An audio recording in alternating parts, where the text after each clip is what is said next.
Welcome back to Kotak Insights, the podcast where we speak with leaders from India's top AMCs to understand the market outlook and investment trends.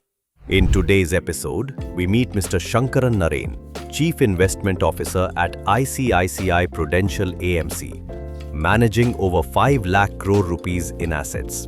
We discuss what the festive season looks like for investors and deep dive into market trends, gold, and the road ahead. Your host for this episode, Mr. Rohit Murarka.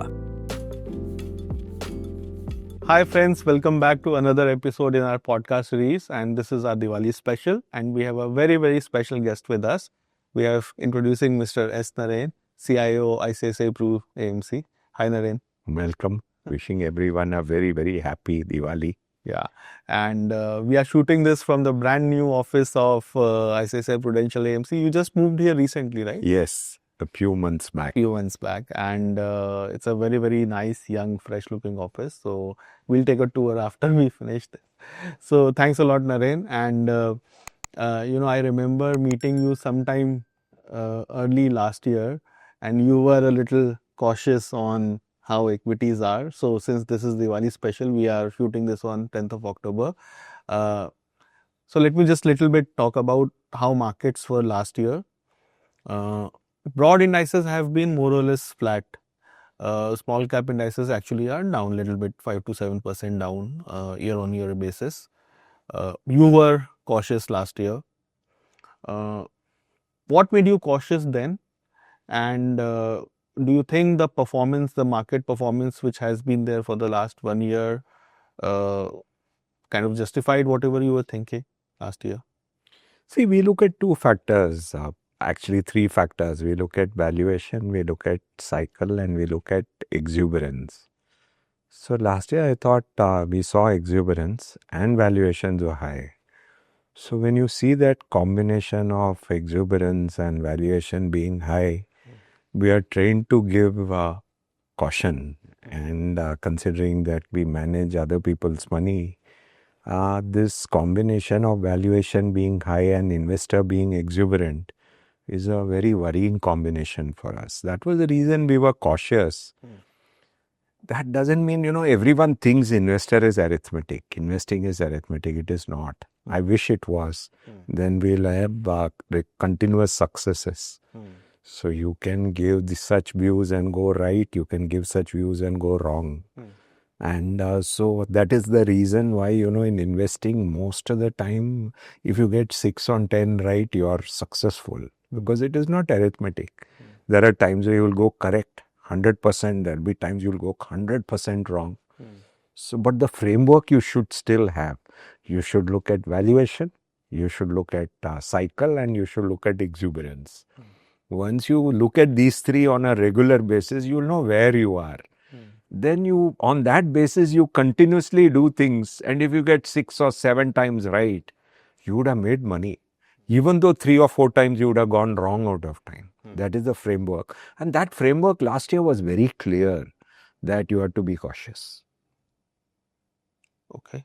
And what does the framework talk about the coming new somewhat? The next new financial? See, now it is less worrying on equity and more worrying on gold and silver. We'll talk about gold and silver, but let's talk about equities a little bit.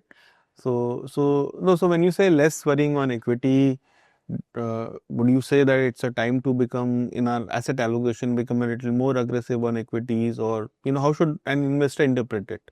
So what is happening is that India is always considered a growth story. And people used to say premium valuations for the growth story. Suddenly now people are saying India valuations are high. India valuations have always been high. So why today they are worried about valuations and they are underweight India? So I think this is all a cycle. So one day they will start worrying about valuations. Another day they'll say India is a growth story. So I think this can turn. Now, when will it turn? I think it requires the trade treaty with US. Because when you have a trade treaty with US, which is 50% customs duty, so people don't want to invest in India. So once the trade treaty changes and you have a lower custom duty, I think money will start coming to India. Because they've been like continuously selling over the past almost 3 years now. Yeah. FPIs have been selling. So yes, there is a underweight position FPIs are having, and if that position changes, then there can be a huge inflow of money which happens in Indian market. But let's say today, is that your base case that FPIs are going to come back? So clearly we are in more comfortable territory as such compared to 1 year back, because if exuberance is no longer as significant and valuations are lower than 1 year back, you are in a better position. See, there is exuberance at times in IPOs. And you can see that there have been some IPOs which have collected huge amounts of money. Yeah. But at the same time, if you look at secondary market, the exuberance is not in the same level. So the situation at this point of time and valuations being slightly cheaper than 1 year back and exuberance having gone in secondary market means market is safer. Does it mean you will make mega money at this point of time? Answer is no. But definitely market is safer than 1 year back. Okay. And I'll just kind of pick something you said that some IPOs have been hugely oversubscribed, etc. Is that also one of the reasons why at least broad market levels have been under check? Because there has been huge supply of new equity. Just last week we had two very, very large IPOs which got closed. So is it that the big money which at least domestic investors, mutual fund investors like us are providing, all of that is going into IPOs and hence secondary market buying is not happening? Absolutely. And I think, it doesn't seem to end. Even today, there is enough calendar for the next 6 months of number of IPOs still coming. Yeah. And that also ensures that the market returns are certainly less than what it could be. I mean, so that's why we are, I would say, in a moderate return situation. We are not in a high return situation. Till the IPO frenzy goes away and you have lesser IPOs, we are in a moderate return situation. But we are definitely in a safer market than 1 year back. So then I remember last time I met you, you were giving me an example of a car in which gear the car should be driving. And last day you said we should be driving in first or maximum second gear. So what will you say now? Now I would say second or third gear. Okay, just 1 gear up. Only 1 gear up. Okay. But 1 gear up, definitely 1 gear up. Okay. And I think if you drive in second gear or third gear, you reach your destination. If you drive in first gear, you don't reach your destination. I think second gear or third gear is certainly good enough. Especially in Mumbai traffic. In Mumbai traffic, if you manage to drive in second gear or third gear, you would have reached your destination in record time. Yeah. Great. I think that's a very good example. So we'll little bit change track now. Domestic markets we spoke about. I really want to pick your brain on what's happening in the US markets. And there has been so much talk about AI and related investments and Capex and stuff. So much so that recently an article said that now US has become a one-way bet on AI. Whatever happens to AI is going to happen to the US markets. And there has been so much commentary now where people are comparing it to .com. You have lived through .com, survived. You must have a lot of war stories about the .com era. What is your read on this entire, obviously technology, no one knows how great or how bad it is, but its impact on financial markets, specifically US, and the ramifications of if something happens on global financial markets? I'm really worried about this entire AI thing. If you look at it, Oracle got an order from OpenAI, so Oracle went up. Then OpenAI got an investment from NVIDIA, so both NVIDIA got up. Then OpenAI valuation went up. So you have exactly, if you look at all booms, you have huge Capex and the Capex is rewarded. And Capex is sometimes something like supplier credit. What I mean by supplier credit is it seems to be that Capex is also funded by the person selling. This is what happened in earlier cycles. If you look at the TMT cycle in the .com cycle, that time also something similar happened. If you look at the Indian infra cycle in 2007, people used to reward orders. Yeah. And people used to reward land banks. Yeah. So this is something similar. So how it will burst, when it will burst, how much it will fall, I do not know, but today every company in US AI seems to be worth trillions of dollars. For trillions of dollars of market cap today, you can buy entire country stock exchanges. Yeah. All the companies in a stock country Nvidia is more than India's market cap. Yeah. So I think this is not looking comfortable. So in my framework, which we have at ICICI, it doesn't look. In fact, one of the reasons for this second gear or third gear is actually USAI. If you could tell me that in the next 3 to 4 years there will be no big fall due to USAI, I would change it from second gear or third gear to third gear or fourth gear. So implicit in the second gear or third gear is a worry that at some point of time there should be a meaningful correction in USAI stock. And at that point of time, I would like to shift gears. And that is intrinsic to the view, because today everything can't be worth trillions of dollars. Yeah.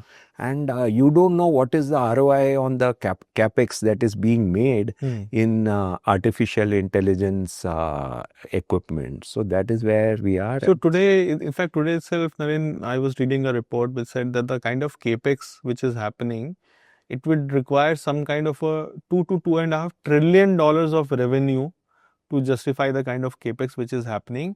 And on the other side, MIT has published some research where most of the large corporations are saying that while it is fun, but we have not found any big commercial use case on how to monetize this great fun that we are having with AI.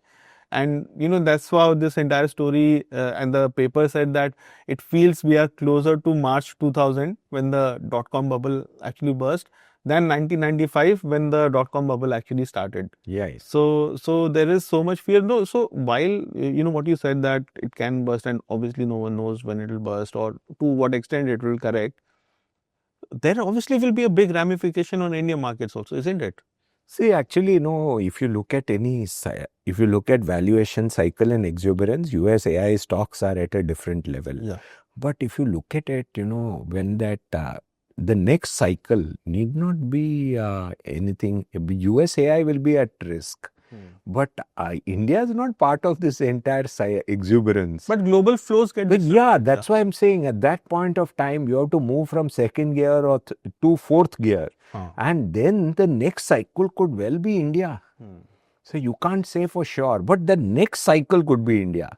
In between, there can be problems. There is that would be possibly a good buying opportunity. So, and it is not necessary in the correction. Obviously, everything will correct. But if you see, the next boom is always something else. Yeah. So if you look at it, TMT was the boom. Yeah. Then after that, the next boom is actually emerging market and housing boom. Yeah. Then after that, when that boom ended, it was the US boom. Yeah. Now, when this boom ends, it need not be, it can be a emerging market boom. Yeah. So that is why I would say that in that correction, maybe is the best time to buy emerging market equity, including India. But how all these transpires, if, as I said, is not arithmetic. And that's why at ICICI, we actually keep thinking probabilistically. That's why we say it's second or third gear. And that's where we are at this point of time. So then there's this capital market connection that India has with the rest of the world, where of the last 2 or 3 years, we have been on the negative side. There's the trade route also, through which the current account route through which we are connected to rest of the world. I want to very specifically talk to you about Indian IT in context of AI, and all these disruptive technologies which are supposedly getting born, and there will be mass vacancies, mass layoffs, BPOs will get shut down, all kind of reports we are reading. What is realistically looking like to be the impact on Indian IT? Because in the background that Indian IT hasn't invested that heavily in AI, so are they left behind, or because they haven't invested so much, and if there is a bubble, actually we will actually be saved? See, if you look at services export includes Indian IT, it includes GCC, it includes everything. Been booming. Yeah. So I think what has happened is India has created such a fantastic services industry that what we are looking at is only the listed IT services players, but the boom is very big. Yeah. I don't think any company in the world can say we won't set up base in India. Yeah, definitely. So if you look at most of the European companies, they have huge setups in India. So I believe that there is not much choice. That if you want our educated manpower, I think India is a fantastic base. So I think yes, there will be problems. One set of companies may benefit, another set of companies may get hurt. But I think we are too far away from saying that everything is going to get into deep trouble. What has happened is one set of companies has slowed down. Yeah. Then somebody else is gaining. Now, who's gaining may not be in the listed space. And that is where we are at this point of time. Otherwise, by now, for the kind of, number of people who are getting actually reduced in the listed IT services space, we should have mayhem. There is no mayhem because those people are getting absorbed somewhere else. That is the kind of situation we are in at this point of time. So it's a very interesting phase. How this will play out, if you ask me, we don't know. But we at ICICI keep watching what is happening and keep thinking what will happening. And at that point of time, we have to take the right call and see who's the gainer and who's the loser. So, very interesting. And we at Kotak, as a bank, we cover a lot of these global capability centers or GCCs, as they are called. And very rightly, most of them are in the unlisted space. And the kind of amazing work which is happening, I'll give you one example. In my family, someone works in a GCC. She's a chartered accountant. Sitting in India, she's managing finances for an Argentinian company. Wow. Who could have thought? Yeah. And when we understand, and it's working fabulously well. Yeah. And so many such stories are happening. Yeah. And that's what actually we are underrating what we have achieved in the last 25 years. Yeah. I think we have used our education, our innate talent to actually create this services export. And that has really transformed India. And particularly if you go to Bangalore and you see all those offices, they are doing so much work for so many countries. And at one point in time, it just used to be cost arbitrage, but now I think they are coming here for our skill set. Even. And the number of people that they can get. Because in many of those places, the number of people who are passing out of engineering colleges is so few that they cannot assemble the kind of manpower needed. Whereas here, they can get the number of people they need. And this becomes a virtuous cycle. That's why they are all present in India at this point. Yeah, if you're a larger setup, you can invest in training, you can invest in so many other things. So great. Okay. Now to the hot topic of the day, which is what's your view on gold and silver? I think it is in a bubble. Okay. And see, one thing people dislike us at ICICI Prudential. See, when you say something in a bubble, no, you don't know how long it lasts. It's very easy to say, again, as I said, investing is not arithmetic. Just because we at ICICI Prudential think it is in a bubble, doesn't mean it's going to go down tomorrow. All we know is, see, can you predict what will happen to gold and silver? Almost never. Why? Because there is no price to earnings. There is no dividend yield. There is no discounted cash flow. So it is almost always impossible to predict what will happen to gold and silver. But once an asset class has past returns, which is completely extraordinary, you have to be careful in that asset class. Whether it is real estate in 2013, whether it is infrastructure stocks in 2007, whether it is gold and silver today, whether it is US stocks as AI stocks at this point of time, you have to be careful today. And today you have a situation where people are saying silver on October 10th, 2025, there's short supply of silver everywhere in the world because of the kind of flows which are coming into silver ETF. These all mark what happens normally in a bubble because there's not enough physical demand for silver for industrial applications. So that is where things are at this point of time. So how you handle it, you gradually sell. That's what you do. People ask me, would you have said this all the time? 2 years back, we were the people who actually kept telling people to invest in multi-asset funds. So it is not that we had this view all the time. We have the largest multi-asset fund in the industry. So I would say, but at this point of time, is it wise to go and make an investment in gold and silver, suddenly saying, I want to build a gold and silver allocation today? I think certainly not. Is it a time to slowly trim allocation to gold and silver? Certainly, yes. Can we be wrong? Yes, we can be wrong. But clearly, whatever you see in exuberance today is not seen in equity, it is seen in gold and silver. You can see volumes.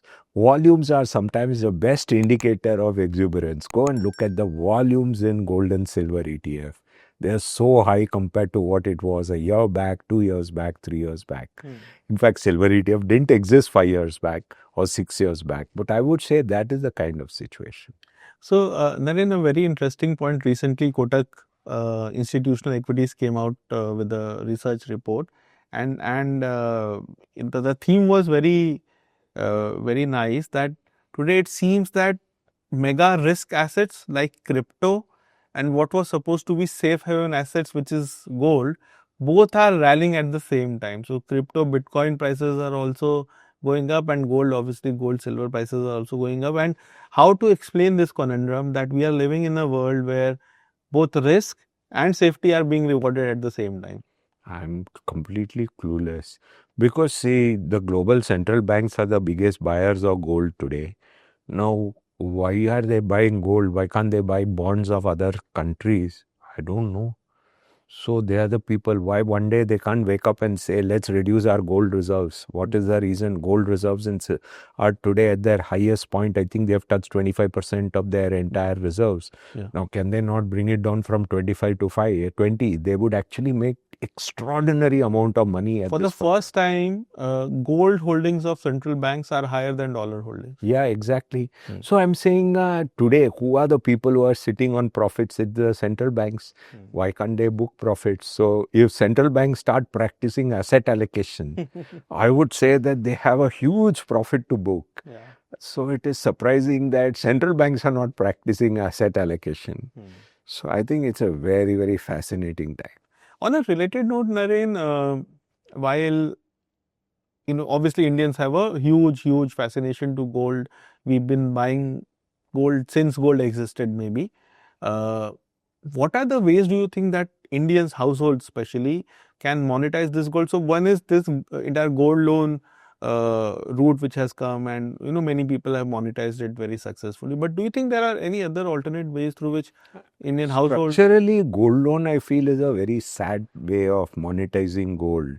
Because if you sell the gold, it is much better. Gold loans in India, in some areas, cost more than what you would get on a home loan. And unlike a home, which is meeting a need, gold loan is for satisfying some personal expenditure.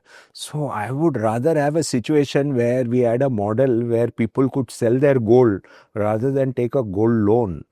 So I'm rather worried that too many people are taking gold loans at this point of time. I would rather have them sell the gold. If they sell the gold, I think it would be much more profitable for the country today because we have such a valuable national asset locked in gold at this point of time. Yeah. How can, as a country, monetize this gold is something that we all have to sit and think, and it is so difficult because each of the people today are more attached to their gold because they feel it is one of the best investments that they've ever done in their life.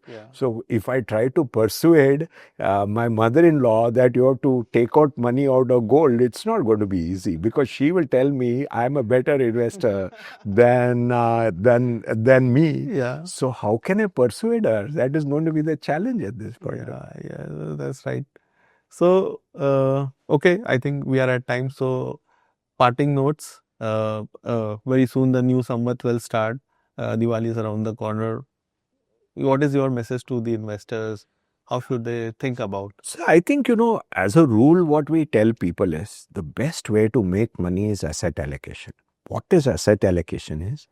Invest in asset classes which have done badly and take out money from asset classes which have done too well.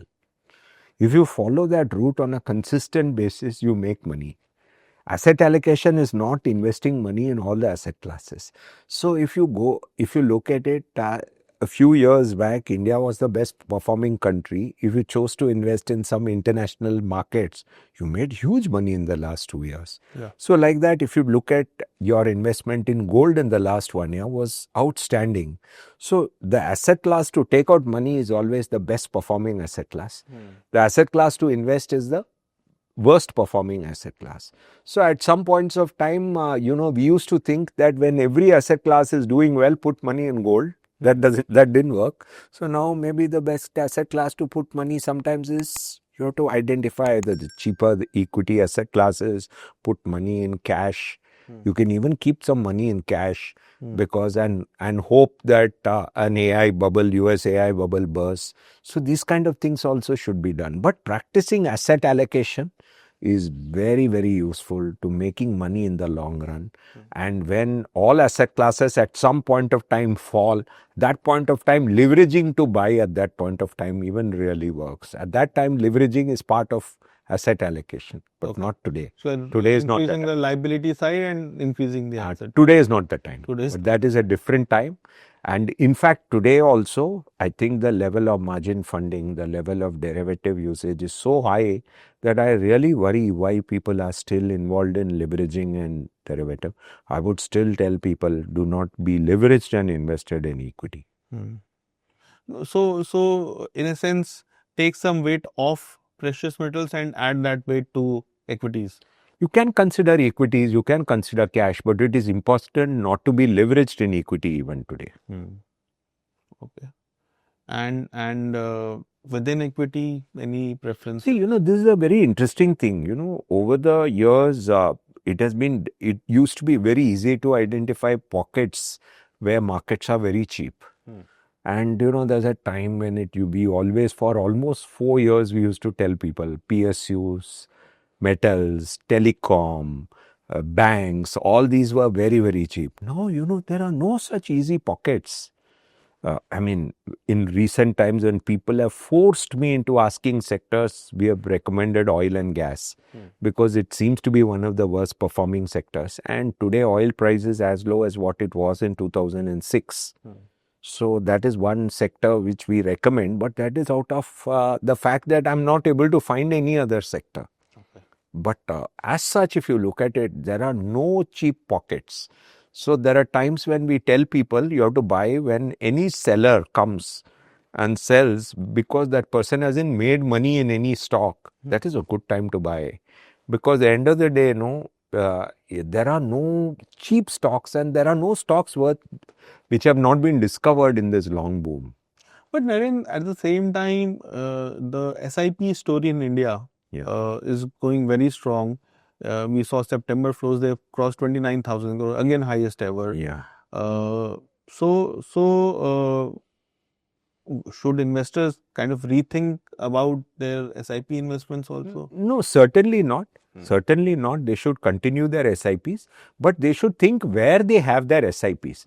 SIP is to be invested in volatile, undervalued asset classes or volatile, fairly valued asset classes. To be invested in overvalued asset classes it doesn't lead you to good returns if you do SIPs. Great. So I think so much. Thank you so much. And hope when we meet next year, some of your prophecies may turn true. People should make more money next year. That's our only hope. That is our goal at ICICI Prudential. Thank you for the opportunity to talk to all of you. Thank you. Happy Diwali. Mutual fund investments are subject to market risks. Read all scheme-related documents carefully.